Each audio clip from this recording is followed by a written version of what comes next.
Hi everyone, this is going to be your exit ticket review from October 23rd. So let's look at the first one.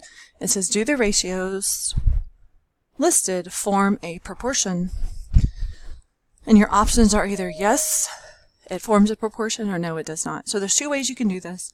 The first one is if you multiply across. So let's try that. Let's multiply 9 times 27. I don't know what that is, so I'm going to come over here, type it into my calculator. 9 times 27. And I get 243. So I write that down. And I'm going to do the same thing on the other side. 3 times 81. Once again, I don't know, so let's type it in. 3 times 81. And we got 243. So if we get the same number on both sides when we multiply, then yes, this is proportional. There was another way that we could solve this. Remember, proportional means that these two things are equal to each other. So we have two fractions. If I divide 3 divided by 9, just change it to a decimal, which we've already learned how to do.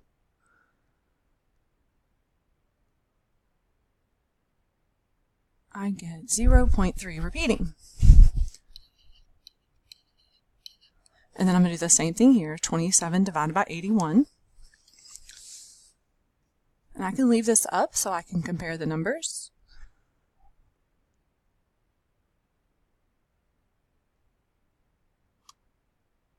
(27) divided by 81.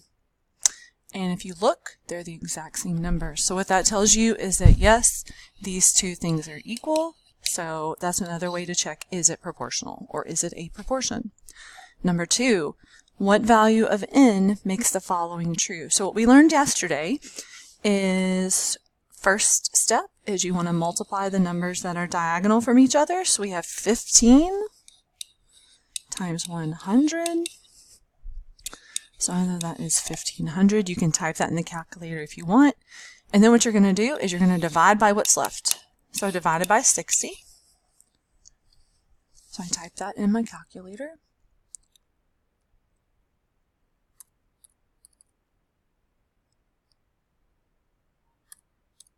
And I get 25. So the answer is 25.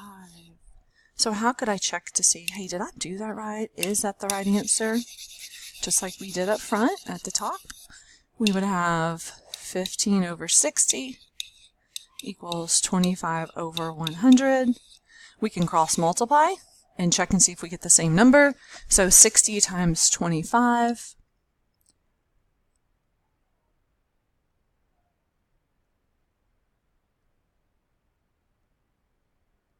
And that one is 1,500. Now we're going to do the same thing on the other side. 15 times 100 is 1,500. So yes, we got the right answer. Number 3, select the proportion that is equivalent to the one listed below.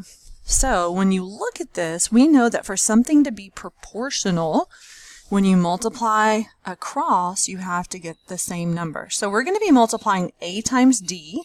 So one way to write that is A times D equals C times B. So what I'm going to look for is I'm going to look for which one of these are multiplying A times D and C times B.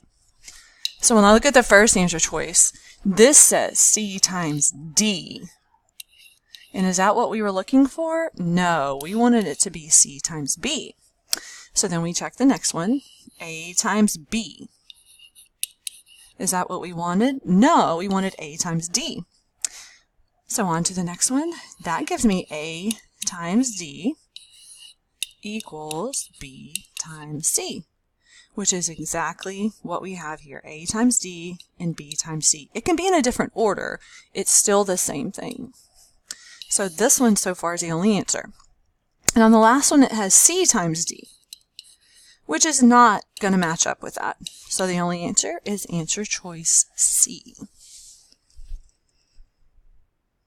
I hope that helps you guys. If you have any questions, you can see me before or after class.